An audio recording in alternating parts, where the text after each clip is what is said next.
Ok, esse vídeo aqui então é para a gente explicar de forma breve como é que funciona o simulador de documentos. O simulador de documentos é uma ferramenta, né, que a gente criou para facilitar a identificação da documentação inicial, né, para o estudo socioeconômico. A ideia é diminuir, né, a necessidade de correção, às vezes, de documentos muito elementares que ficam pendentes aí no estudo socioeconômico, né? A gente vai direto para a parte prática. Ele tem é uma ferramenta que tem várias orientações, várias instruções. A gente recomenda sempre a leitura, né? Mas para efeito aqui de deixar bem objetivo, nós vamos para a parte prática direto, tá? Então vou pedir para iniciar. Esse simulador é dividido em 3 partes. A primeira parte é um conjunto de respostas que a gente dá a respeito da gente mesmo, né? No caso, o estudante respondendo sobre ele mesmo, né? Então a primeira pergunta é: você é estrangeiro? E aí você vai responder, né? Você vai escolher as opções sempre com base naquilo que for mais adequado para a sua situação. Então, não sou estrangeiro, sou uma pessoa com deficiência, os meus pais são formalmente separados, eu tenho uma idade inferior, né, a 24 anos, eu recebo pensão alimentícia e, no caso, nenhum dos meus pais é falecido. Né? Então, aqui uma situação hipotética. Tá. Agora a gente vem para a segunda parte. A segunda parte, a gente vai cadastrar as informações das residências. Né? O que acontece? Em geral, a gente tem uma residência só para o grupo familiar. Mas existem situações em que o grupo familiar está dividido em diferentes estabelecimentos.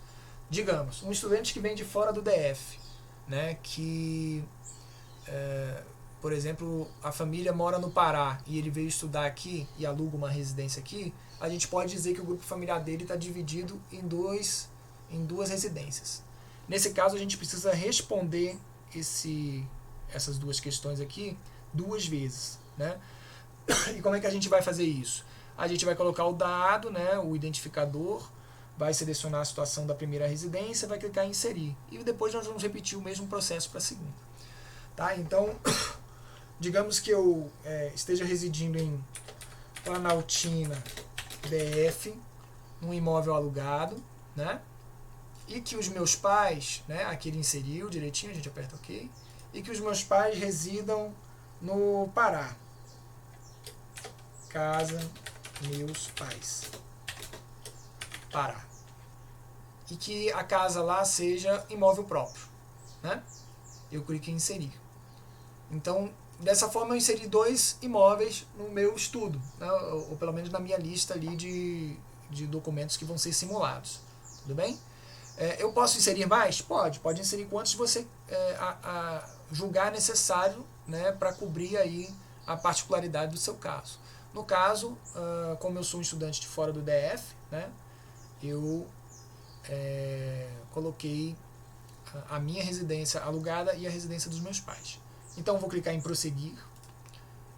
E aqui tem uma pequena explicação sobre o que a gente entende por grupo familiar.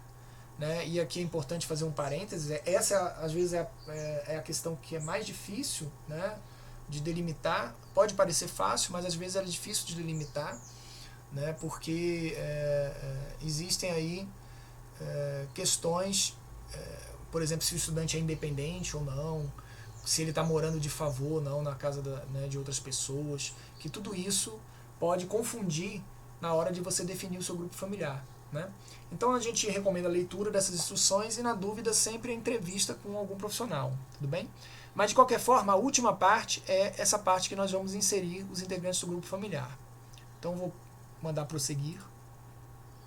E aqui, da mesma forma que no registro ali da moradia, nós vamos repetir essas respostas aqui para todos os integrantes do grupo familiar, começando pela gente, né? Então eu vou colocar aqui que, como eu sou separado, né, eu vou colocar apenas 2 integrantes do grupo familiar, eu e o genitor com quem eu moro. Tá? Então, no caso aqui, eu vou colocar o meu nome, vou colocar a data de nascimento,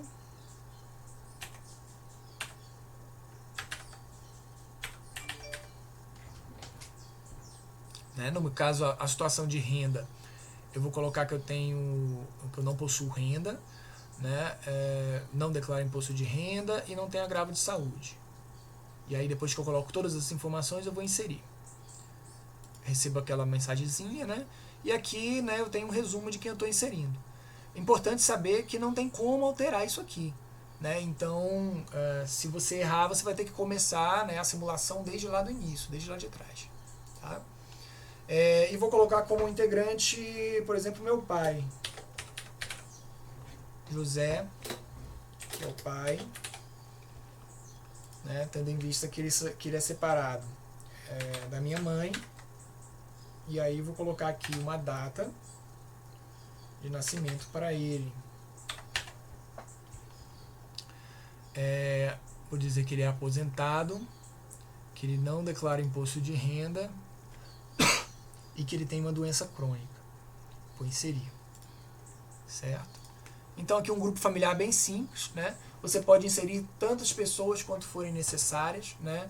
Atentando sempre a responder todas as questões aqui, todas as vezes, né? Para que não tenha problema em identificar. Nesse caso aqui, como é só um exemplo rápido, né? Eu inseri então 2 pessoas, né? Eu mesmo e o meu pai. E agora eu vou clicar em prosseguir. Quando eu clico em prosseguir, eu tenho um resumo com a documentação necessária, conforme as informações que eu apresentei. Né? Então, inicialmente aqui, considerando as respostas lá na primeira parte do questionário, né, eu preciso apresentar o RG e o CPF, preciso apresentar um laudo médico, né, a respeito da minha deficiência, que foi o que eu marquei lá atrás, e preciso anexar uma cópia da decisão judicial em favor, né, no caso, em meu favor, né, com o valor transferido, no caso. Inclusive eu marquei como não possui renda, né, não possuo renda própria, proveniente de atividade formal ou informal, mas possuo pensão alimentícia, né, conforme o que eu declarei lá atrás. Né? Então é importante perceber isso, né? Ou seja, a declaração de renda, ela se refere à ausência de renda proveniente de atividade formal ou informal, ou seja, do trabalho que eu executo. Então eu não tenho renda proveniente do trabalho, mas eu tenho renda proveniente de pensão. Né? Então aqui está indicando a documentação da pensão que eu preciso apresentar também. Né? Aí aqui nós temos as residências, né? Planaltina DF, que é a residência que eu moro, ela é alugada, e aí eu preciso apresentar, né, o contrato de aluguel. E na casa dos meus pais, no Pará, que é que no caso, né, seria a casa do meu pai, né? Ela é uma casa própria, portanto tem que apresentar, né, o IPTU mais as contas da casa. Tudo bem? E aí, então, considerando que o grupo familiar é formado por 2 integrantes, né, eu morando aqui em Planaltina e o meu pai morando lá no Pará, eu vou apresentar esses documentos conforme as respostas que eu dei. Né? Então é bem simples de fazer. Uma informação importante é que isso aqui não fica gravado em nenhum lugar. Então se você quiser salvar para consultar depois, você precisa vir aqui em arquivo e salvar página como, se você tiver no computador, né, você tem a opção de fazer isso, ou selecionar o texto, né, e copiar para algum lugar.